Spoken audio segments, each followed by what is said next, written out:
ආයුබෝවන් සුබ දවසක් වේවා මගේ ආදරණීය දුවල පුතාලා හැමදෙනාටම. අදත් අපි ලෑස්ති වෙන්නේ ලස්සනට තෑග්ගක් සරසගන්නේ කොහොමද කියලා තවත් ක්‍රමයකට හදන්න. ඉතින් ඉක්මනටම කොලයක් අරගෙන ලෑස්ති වෙන්න. අපි අදත් ලස්සනට තෑග්ගක් දෙන විදිහ සරසලා බලමු. අපි මෙන්න මෙහෙම කොලේ මෙහෙම අරගෙන මේක ඉස්සෙල්ලාම මෙහෙම නමා ගන්න. ඊළඟට මේක අපි මෙන්න මෙතන මෙහෙම තද කරගන්න. මෙහෙම තද කරගන්න. තද කරගෙන මේක මෙහෙම පොඩ්ඩක් මේක මෙහෙම නමනවා. ඊළඟට මෙතනින් ආයි මේක මෙහෙම චුට්ටක් තව තද කරගන්න. මෙන්න මේ ධාරි දිගේම චුට්ටක් තව තද කරගන්න. මෙහෙම. ඊළඟට ඒක මේක යටින් එන විදිහට මෙහෙම නමනවා. එතකොට මෙතනින් මෙහෙම ධාර දෙකක් එනවා. ඊළඟට මේ උඩින් මෙහෙම චූටි ධාරයක් වෙන විදිහට මේක නමනවා. ඊළඟට මෙතනින් තව ටිකක් මෙහාට මේක නමලා තව ටිකක් මේක මෙහෙම එන විදිහට නමනවා. දැන් අපිට මෙහෙම නමපුවාම මේක හොඳට මෙහෙම තද කරලා ගන්නවා. මේක තරම් ලස්සනට මේක අපිට එහෙම වැරදීම් වෙනවනේ. මේක තරම් ලස්සනට මේක නැමුන්නේ නැහැ කියලා හිතුණොත් අපි මොකද කරන්නේ? මේක මෙහෙම තියෙද්දිම ආයෙ පොඩ්ඩක් දිගහැරලා මේක මෙහෙම තද කරලා එතනින් හොඳටම මේක තද වුණාද කියලා බලලා දුවලා පුතාලට මේක හදනකොට මේක දිගහැරෙනවා කියලා හිතෙනවා නම් අපිට මෙතනින් ටේප් එකක් අලවගෙන මේ වැඩේ පටන් ගන්න ඕනේ. මම එහෙම කරන්නේ.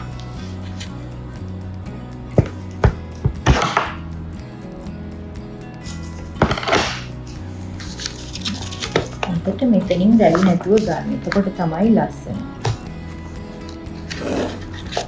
ඊළඟට මේකත් රැලියෙන් නැති වෙන්න.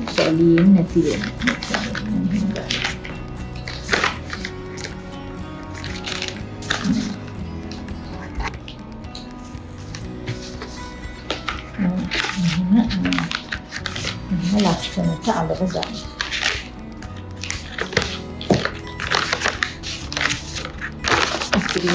ඉතුරු එක කරන්නේ මෙහෙම කරලා මේක එතකොට මෙතනින් පල්ලෙහාටම ගන්න. මෙහෙම හොඳට තද කරලා. ඒකත් මේක මෙහෙම තද කරනවා ගන්න.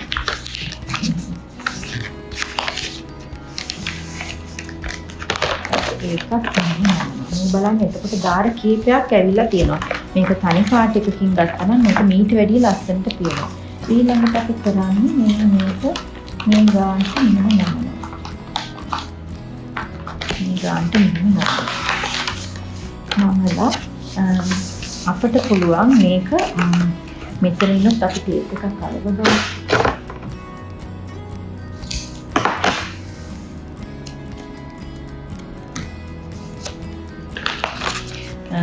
ඒකත් අපි මෙන්න මේ විදිහට අලවනවා.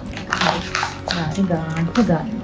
ඊළඟට අපිට පුළුවන් මෙන්න මෙතන අපි මේක මෙතනින් මෙන්න තද කරනවා. මෙතනින් තද කරනවා. තද කරලා මේක මෙහෙම දිගට තද කරනවා. මේක දිගට මෙහෙමම තද කරනවා. මේ ධාරි මෙහෙම ගානට මෙහෙම දිගට තද කරනවා. මේකත් මෙහෙම දිගට තද කරනවා. එතකොට අපිට පුළුවන් මේ බලන්න මේක මෙහෙම ලස්සනට මෙහෙම ගන්න.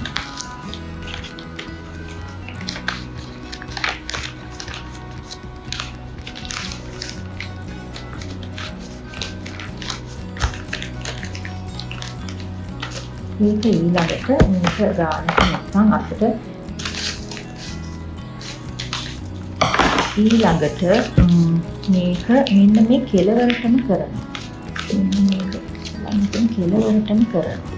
කෙලවරටම කරලා මේක මෙහෙම නමනවා. මෙන්න මෙතනිනුත් මේක ත්‍රිකෝණයක් වෙන විදිහට මෙහෙම නමනවා. එතකොට මේ වැඩි ටික මෙතනින් තියනවා. මෙතන අපේ පොට්ටක් ඉඳ තියෙනවා. එතකොට ආයි මේක දිගහැරලා කරලා ඊළඟට මේක මෙහෙම වැඩිපුර එන ටික ආයි ඇතුළට නමනවා. අපිට මේ හරිය වැඩිපුර આવොත් ඒක ඇතුළට නමා ගන්න පුළුවන්. මෙන්න මෙහෙම මොනවත් කෑලි එළියට එන්නේ නැති වෙන්න අපි ලස්සනට නමා ගන්න. නමාගෙන මෙහෙම තියෙන එක මෙතනින් ඊළඟට මේක ගානට මෙහෙම නමනවා. ආයෙත් අපි ටේප් එකකින් නමනවා.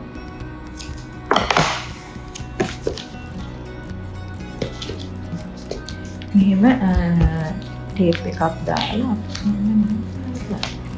මේ බලන්න පොඩි ලස්සන හැඩයක් තියෙනවා. අපට ඕනනම් පුළුවන් අපි අර හදාගත්ත රෝස මලක් දාලා මේ වගේ සරස ගන්න. මේ බලන්න. තවත් වෙනස් විදිහකට අපි තෑග්ගක් සරසගත්ත විදිය ලස්සනයි නේද? ඉතින් මේ වගේ මගේ දුවලා පුතාලත් එක එක ක්‍රමවලට තෑග්ග සරසලා බලන්න. ඉතින් දිගටම අපිත් එක්ක ඉන්න මේ වගේ ලස්සන දේවල් අපි ඉදිරියටත් එකතු වෙලා නිර්මාණ කරමු. එහෙනම් ගිහින් එන්නම් ආයිබෝවන්.